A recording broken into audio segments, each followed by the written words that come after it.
Okay, so welcome everyone. I have another comparison video. Sony Xperia 1 6, the Samsung Flip 6, and the Galaxy S25. So my thoughts are mostly on comfort. And the S25 is definitely the winner in terms of comfort. It's the lightest, most compact. So it's definitely the winner in that category. That's what you are after. The S25 is a no-brainer here.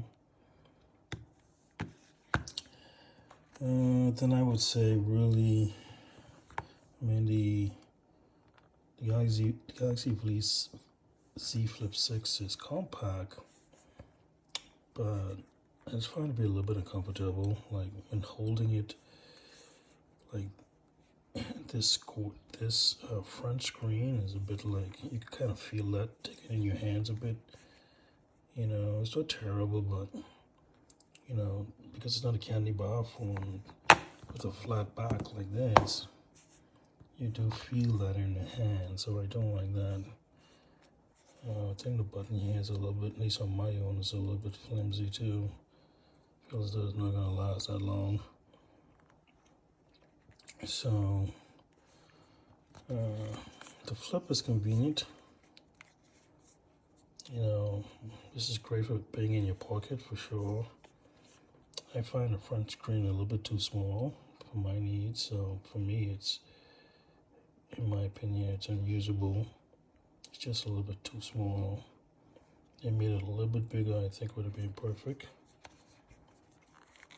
So the winner for me really is, in terms of compactness, is the S25.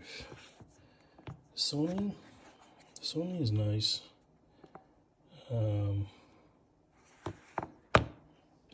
It's a little bit too heavy, so that's why I won't keep this one. But it's a nice size for a phone that's this size.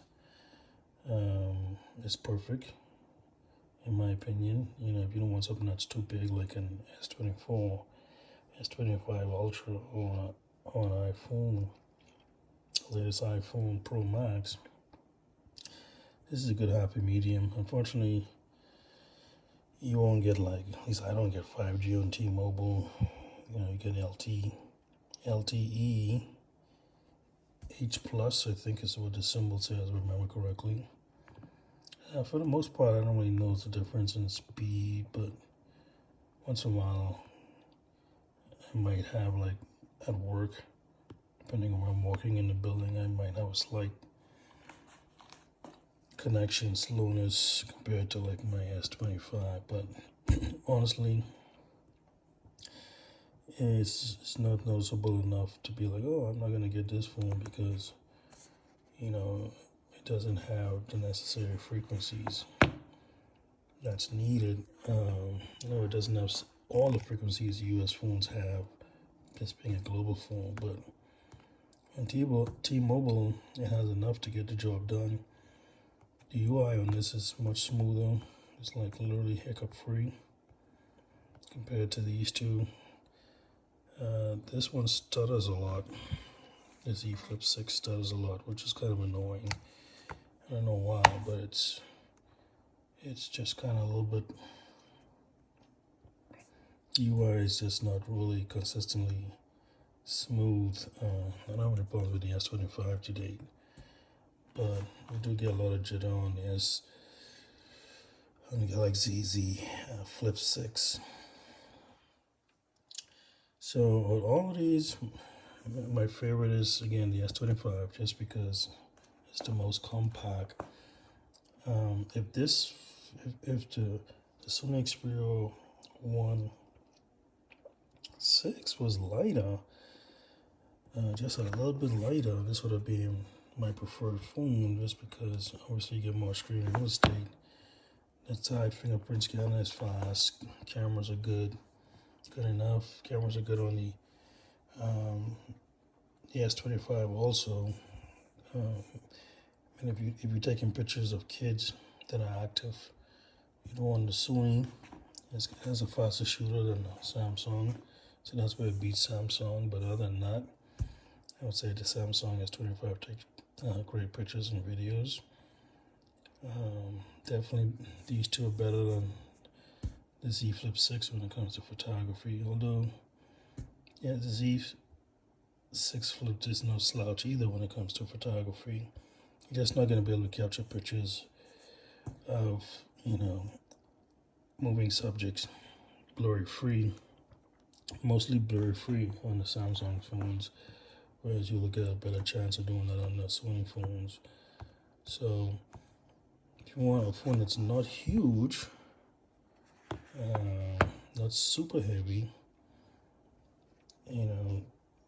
has decent screen real estate, I'd say the Sony Xperia 1.6 is a winner. I just wish it was a bit lighter. That would have been perfect for me. So for me, out of the three, I would say these two are the best. And this comes third. I would say this comes first.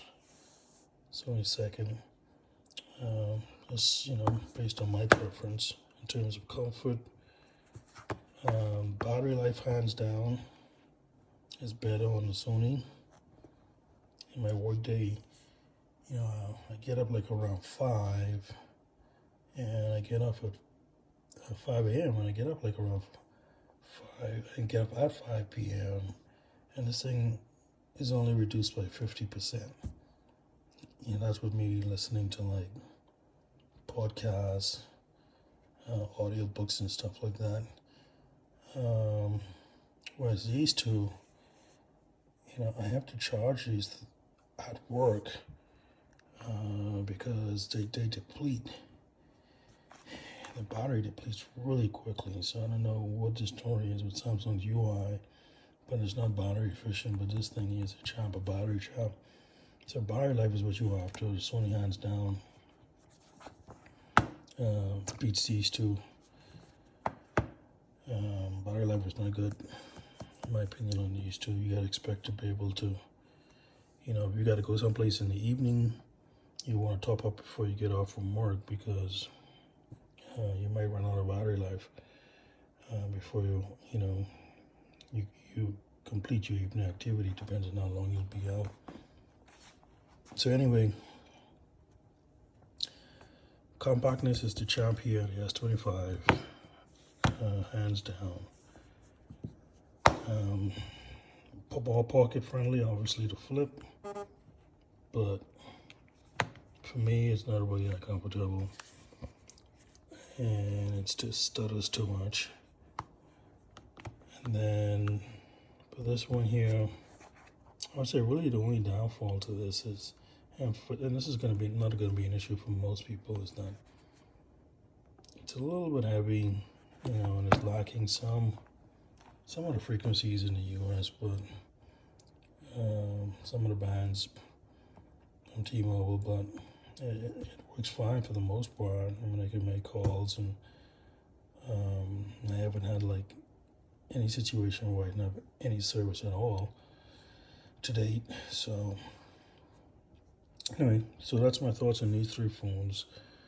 I hope this helps anyone that has an interest in small phones and trying to decide what would be the best fit.